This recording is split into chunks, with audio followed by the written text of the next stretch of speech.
大家好，我是丽姐，欢迎大家来听相亲故事，感谢大家的订阅。今天我要给大家讲的这个故事啊，那是真的让我感到唏嘘不已。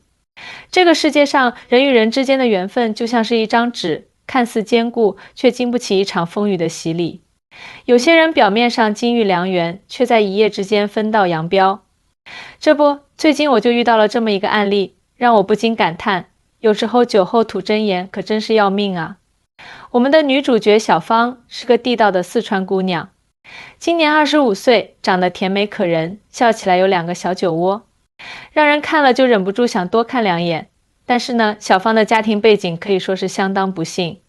她的父亲在她13岁那年因工伤导致下半身瘫痪，而她的母亲呢，趁着家里拿到赔偿金的那段时间，卷走了大部分钱财就人间蒸发了。哎呀，丽姐，我妈走的那天连一句话都没留下。小芳第一次来我办公室的时候，眼眶红红的跟我说道，从那之后我就再也没上过学，整天在外面打工养家。这姑娘啊，从小就辍学去干活，13岁的年纪本该在学校里无忧无虑的读书，却要扛起一个家的重担。她先是在工地上当小工，后来又去饭店洗碗，再后来去服装厂做了几年，现在是在一家足浴店做服务员，每天累得腰酸背痛，就为了那几千块钱的工资。她住在城中村里的一间小出租屋，10几平米的空间，简单的不能再简单。丽姐，我每天下班回家，看着那个小房间，就特别想有一个自己的家。小芳对我说这话的时候，眼睛里闪烁着期待的光芒。是啊，谁不想有个温暖的家呢？尤其是像小芳这样从小缺少家庭温暖的姑娘。就在这时候，机缘巧合之下，小芳通过我的介绍认识了阿红。阿红是台湾人，今年35岁，在成都开了一家电子产品贸易公司，事业做得风生水起。身高1.8米，皮肤白净，戴着一副金丝边眼镜，看起来斯斯文文的。一开口那台湾腔让不少姑娘心里直痒痒。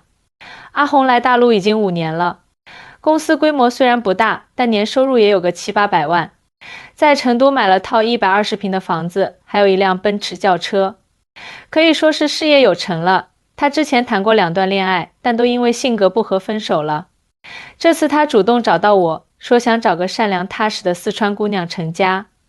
丽姐，我觉得四川女孩子特别好，能吃苦，顾家又温柔。阿红笑着对我说，我当时就想，这不是和小芳挺配的吗？于是我就安排他们见面了。第一次见面是在一家茶馆，小芳穿着一条淡蓝色的连衣裙，化了淡妆，看起来比平时更加清新动人。阿红一见到她眼睛都亮了，哇，你好漂亮哦！阿红一开口就是那浓浓的台湾腔，小芳听了脸都红了。2个人从下午聊到晚上，气氛特别好。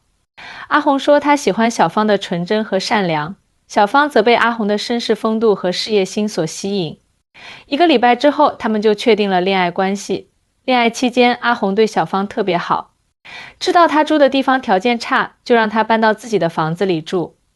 平时工作忙，也会抽时间陪她去逛街，去看电影。对小芳的父亲也很关心，经常派专车接她去医院做康复治疗，还请了专业护工照顾她。小芳对我说，丽姐，我这辈子从来没这么幸福过，感觉像做梦一样。看着小芳脸上洋溢的幸福笑容，我也替她高兴。这孩子吃了这么多苦，终于苦尽甘来了。恋爱3个月后，阿红就向小芳求婚了。那场面我至今记忆犹新。她在成都最高的那栋楼顶摆了999朵玫瑰花，在无数灯光的映衬下单膝跪地，向小芳递上了钻戒。小芳，嫁给我好吗？我会用一生好好照顾你和你的家人。小芳当场就哭了，用力点着头说，好，我嫁给你。订婚后，阿红开始着手准备婚礼的事情。她计划在台湾和成都各办一场婚礼，让2边的亲朋好友都能参加。小芳跟我说，丽姐，阿红说台湾那边风景好，物价低，吃的东西也正宗。结婚后带我去台湾住一段时间，我好期待啊。我笑着点了点头，但心里却有些疑惑。我接触过不少台湾的朋友，知道台湾确实有很多值得欣赏的地方，但说物价低却不太准确。相比大陆一些发达城市，台湾的生活成本其实并不算低。不过我想，可能阿红是想让小芳对未来的生活更加期待吧，也就没多说什么。就在婚礼前2个月，阿红特地安排了一场订婚宴，邀请了双方的亲友参加。那天，小芳穿着一身红色的旗袍，头发盘得高高的，像个小公主一样站在阿红身旁。阿红的几个台湾好友也特地飞过来参加，场面很是热闹。酒过3巡，大家都有些微醺。这时，阿红的一个台湾朋友举杯说：“来，让我们祝福阿红找到了这么好的一个大陆媳妇，祝你们百年好合。”小芳啊，以后去了台湾，一定会发现那边比大陆好太多了。这话一出，餐桌上顿时安静了几秒。虽然只是一句祝福，但那种优越感却不经意间流露出来。小芳的几个朋友脸色有些不自然，但碍于场合，大家都没说什么，只是干笑着碰了碰杯。小芳似乎也没太在意，只是礼貌地笑了笑，说：“谢谢哥哥的祝福。”酒宴进行到后半程，小芳已经喝了不少酒，脸蛋红扑扑的。平日里她很少喝酒，今天因为高兴又架不住大家的劝酒，一不小心就喝多了。就在这时，阿红的另一个台湾朋友又开始了新一轮的敬酒。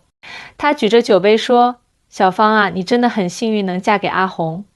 以后去了台湾就知道了，那边的医疗、教育、社会福利都比大陆好太多了。你们大陆人都想去台湾定居，不是没有道理的吗？”这话说得更直白了，餐桌上的气氛一下子变得有些尴尬。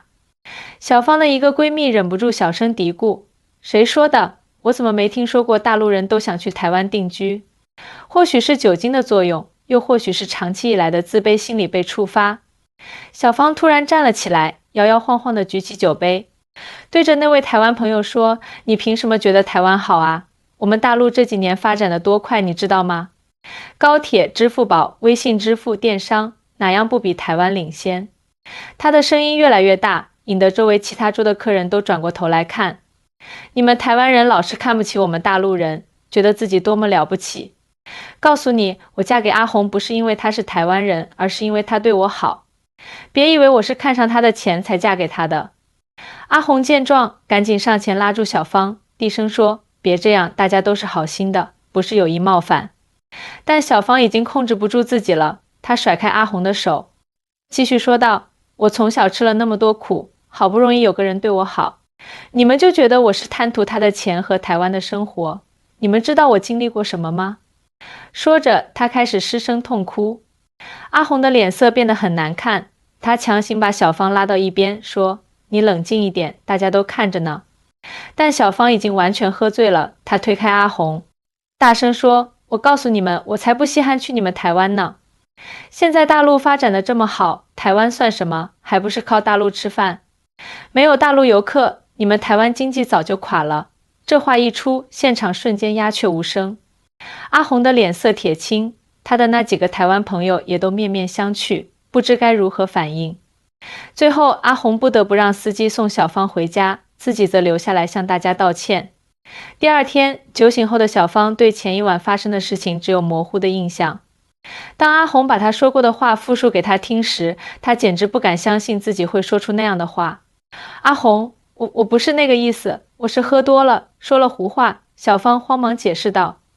但阿红的态度明显冷淡了许多，她沉默了很久，然后说：“小芳，我需要时间好好想想。”从那天起，阿红就没再联系小芳。1周后，她通过短信告诉小芳，她决定取消婚约。我们三观不合，无法走到一起。昨天我已经回台湾了，房子留给你住到租约结束。之后的事情我会让律师处理。短信就这么简单，连一句道别的话都没有。小芳崩溃了，她无数次拨打阿红的电话，发微信，但都石沉大海。最后她找到了我，当她泪流满面地出现在我办公室时，我几乎认不出她了。短短2周时间，她瘦了10几斤，眼睛肿得像桃子，整个人憔悴不堪。丽姐，我该怎么办？我真的喜欢阿红，不是因为她有钱，也不是因为她是台湾人，我只是喝多了，说了不该说的话。小芳抽泣着说。我拍了拍她的肩膀，叹了口气说：“孩子，有些话一旦说出口就很难收回了，尤其是涉及到两岸情感这么敏感的话题。”小芳告诉我，她之前确实有些小情绪。虽然阿红对她很好，但他的一些台湾朋友总是不经意间流露出对大陆的优越感，让他感到不舒服，只是他一直忍着没说，没想到酒后失言，把这些情绪全都爆发出来了。丽姐，您说阿红真的不会回来了吗？小芳哭得眼泪汪汪，声音都哑了。我沉思了一会儿，实话实说，这事说难听点，你伤害了他的民族自尊心。两岸关系一直是个敏感话题，尤其对台湾人来说，身份认同感特别强。他们虽然承认自己是中华民族的一份子，但又有着特殊的岛内认同。小芳低着头，情绪崩溃。我那天是喝多了，心里有委屈，真不是故意的啊。我只是听他朋友那口气，好像台湾什么都比大陆好，我们大陆姑娘嫁过去是高攀了似的。心里不平衡，我叹了口气，理解你的感受，但问题就出在这里。很多时候，台湾人说话方式跟我们不太一样，他们喜欢用好棒哦，真厉害这种赞美的话，听起来可能有优越感，但未必真是那个意思，而且他们对政治话题比我们敏感。你说台湾靠大陆吃饭这种话，对他们来说简直是踩了红线。我给小芳倒了杯水，继续分析道，其实两岸除了政治差异，在婚恋文化上也有很大不同。台湾男性普遍比较温柔体贴，愿意分担家务，对女性尊重，这跟他们的家庭教育和社会环境有关。而且台湾社会更注重个人权利和平等意识，夫妻关系更像是伙伴关系。小芳抬起头，红着眼睛问，那您觉得我还有希望挽回吗？说实话挺难的，我直言不讳，不是因为你说了什么，而是这件事暴露出你们之间存在的认知差异和潜在矛盾。阿红可能觉得你们三观不合，这比一时的口角更严重。但是我顿了顿，我可以试着联系他，最起码让他给你一个当面解释的机会。经过多方努力，我终于联系上了阿红。他一开始很排斥见面，但听说小芳最近几天茶饭不思，几乎要病倒时，还是心软了，答应见一面。见面地点选在了一家安静的咖啡厅。小芳提前1小时就到了，精心打扮了一番，但眼睛还是红肿的，瘦了一大圈。阿红姗姗来迟，一身休闲装扮，面色疲惫。看到小芳的第一眼，她的眼神闪过一丝不忍，但很快又恢复了冷静。阿红，小芳看到她，眼泪就控制不住了。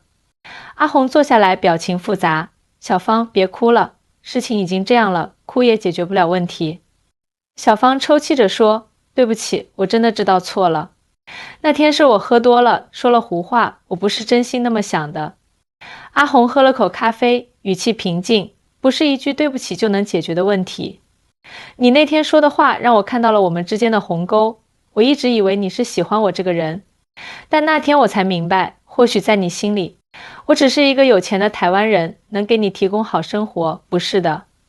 小芳激动地否认，我是真心喜欢你，从来没有因为你是台湾人才跟你在一起。阿红苦笑，那你为什么会对台湾有那么多偏见，说台湾是靠大陆吃饭？你知道台湾的经济结构吗？